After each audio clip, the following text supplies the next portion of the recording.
Guerre en Ukraine, sanctions renforcées, suspense sur la rencontre Poutine-Zelensky à Istanbul, et retour d'un dialogue direct inédit depuis 2022.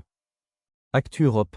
Le 14 mai 2025, l'Union européenne a adopté un 17e paquet de sanctions contre la Russie, visant près de 200 navires de la flotte fantôme, utilisés pour contourner les restrictions sur le pétrole, ainsi que 75 personnes et entreprises du complexe militaro-industriel russe, alors que la pression diplomatique s'intensifie pour obtenir un cessez-le-feu de 30 jours avant l'ouverture de négociations directes.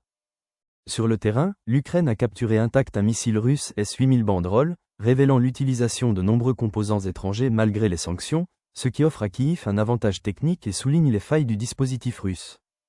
Jeudi 15 mai, Volodymyr Zelensky est attendu à Istanbul, où il a proposé une rencontre en tête-à-tête avec Vladimir Poutine, une première depuis la suspension des négociations directes au printemps 2022, qui s'était alors tenue en Turquie sans aboutir à un accord. Le Kremlin maintient le flou sur la composition de sa délégation, tandis que Kiev affirme que l'absence de Poutine serait « le signal ultime » que la Russie ne veut pas mettre fin à la guerre. Donald Trump a laissé entendre qu'il pourrait se rendre à Istanbul pour soutenir la médiation, alors que la Turquie joue un rôle central dans la relance du dialogue. Cette séquence diplomatique cruciale intervient après un ultimatum occidental rejeté par Moscou, et alors que la France, l'Allemagne et les États-Unis appellent à des sanctions dévastatrices si la Russie refuse de négocier. Le dernier face-à-face direct entre Russes et Ukrainiens remonte à mai 2022, lors des pourparlers d'Istanbul, qui avaient échoué après la découverte du massacre de Boutcha.